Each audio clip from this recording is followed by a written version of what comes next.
ဒီနေ့ဒီဗီဒီယိုလေးကကြာတော့မနေ့ကပို့တင်ထားတဲ့ဒီရန်ကုန်ကနေပြီးတော့ enjoy လေးဆိုဘယ်လိုသွားရမလဲဆိုတော့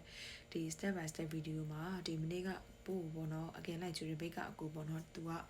comment လာရေးထားတယ်ဘာလဲဆိုတော့ဒီစိတ်မှာပွဲစား water တွေရောက်ဆောင်ပြီးတော့ပစ္စည်းလာအပ်ကြတာပဲလက်မခံဘူးပြီးတော့လေးစိတ်မှာကြောက်သူကြောက်သားလေးတွေကိုတက်ကတ်ထားပြီးတော့ပစ္စည်းလိုက်အပ်နေတဲ့ပွဲစားအဖွဲ့ပေါ့နော်ဟုတ်တယ်အဲ့ဒါပို့တယ်လဲကြုံလိုက်ရတယ်ဘာလဲဆိုတော့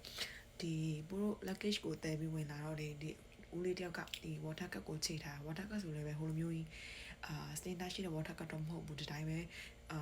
ဘာလဲစောက်ဆိုင်မှာဝင်လို့ရတဲ့ water cup လေးကိုချိန်ထားကွာချိန်ထားပြီးတော့ညီမလေးရဲ့ luggage ကိုချိန်ပြီးပြီလားတဲ့ပို့ကလည်းချိန်ထားပြီးပြီလို့အဲ့ဒါ30အတိပို့ရှိရပေါ့လေ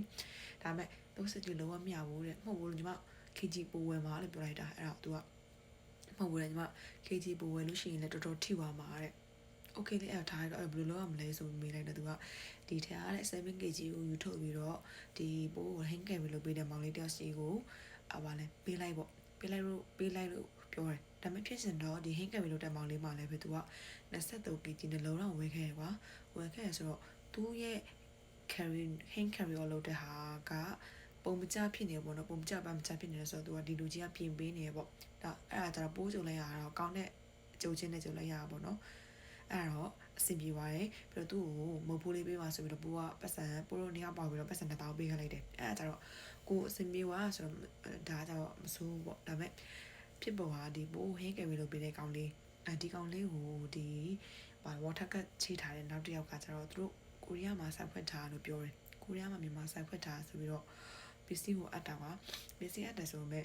နောက်မဲ့အမိခံပြီးတော့အပ်တဲ့သဘောပါပဲဒါပေမဲ့လေ तू က23kg ထပ်ဝယ်လိုက်တာ तू ကဘာလဲ तू ကလေးနဲ့မဲ့ပိုးတို့ body pass ပေးတဲ့နေရာမှာကွာဒီမှာဒီဝေါ်နေကလေဥမရှိရင် water နဲ့သူတို့နဲ့ပေါင်းပြီးတော့လှုပ်ရှားနေတဲ့ပုံစံတော့ဘူးကတော့ထင်တယ်ဒါပေမဲ့သူတို့ကဘာလို့လဲဆိုတော့ဒီပိုးတော်လိုက်ရတဲ့ဟာကျတော့ဒီလိုမျိုး23kg သူတို့ထပ်ဝယ်ပြီးတော့ဒီမောင်လေးပိုးဟင်းငယ်လုပ်ပေးတဲ့မောင်လေးကွာကြောသူ့နာမည်နဲ့ကိုရီးယားပစ္စည်းအလိုက်တာကိုရီးယားလေးစိတ်အထိပဲဟိုရောက်ရှိရင်သူတို့လာယူလိုက်တာပေါ့နော်အဲ့လိုလေတော့ပိုးကကြုံလိုက်ရတယ်ဒါပေမဲ့